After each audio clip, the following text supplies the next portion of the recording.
আপনি কারো ক্ষতি করলে সেটা কোনো না কোনোভাবে আপনার কাছে ফেরত আসবেই।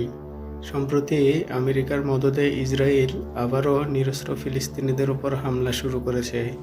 এই হামলায় শিশুসহ বহু হতাহতের খবর এখন পর্যন্ত পাওয়া গেছে।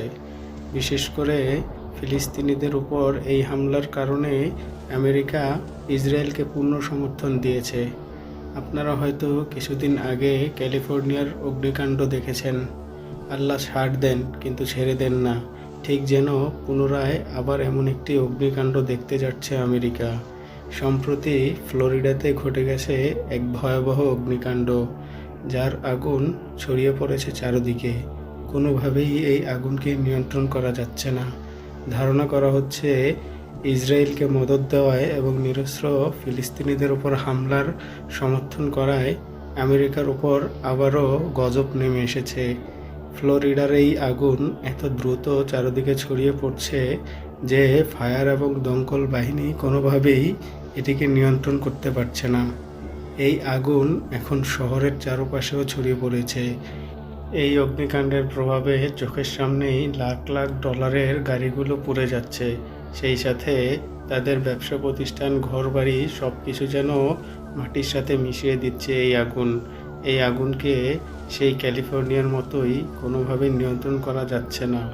তাই বলা যায়, কখনো কারো ক্ষতি করলে সেটা আপনি যে কোনোভাবেই ফেরত পাবেন। আমেরিকা নিরস্ত্র ফিলিস্তিনিদেরকে এইভাবে হত্যার নির্দেশ দেওয়ার পর থেকেই আমেরিকাতে এই গজব নেমে এসেছে।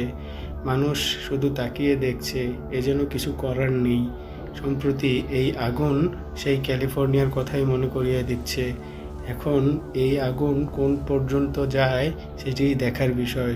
ধারণা করা হচ্ছে এই আগুন হয়তো ক্যালিফোর্নিয়ার চেয়েও ভয়াবহ রূপ ধারণ করতে পারে।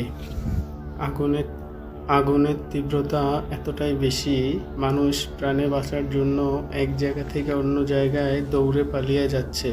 ঠিক যেমনভাবে ফিলিস্তিনের অসহায় মানুষগুলো জীবন বাঁচানোর জন্য এক জায়গা থেকে অন্য জায়গায় দৌড়ে যাচ্ছে, ঠিক তেমনই প্রতিচ্ছবি এখানে ভেসে উঠেছে। মূলত ফিলিস্তিনকে কষ্ট দেওয়ার কারণেই এই আযাব তাদের উপর নেমে এসেছে বলে মুসলিম বিশ্ব ধারণা করছে। এখন দেখা যাক এই আগুন আমেরিকাকে কতটা শান্ত করতে পারে। উন্মাদ আমেরিকা এই ভয়াবহ অগ্নিকাণ্ডে কিছুটা শিথিল হয় কিনা সেটি এখন দেখার বিষয়।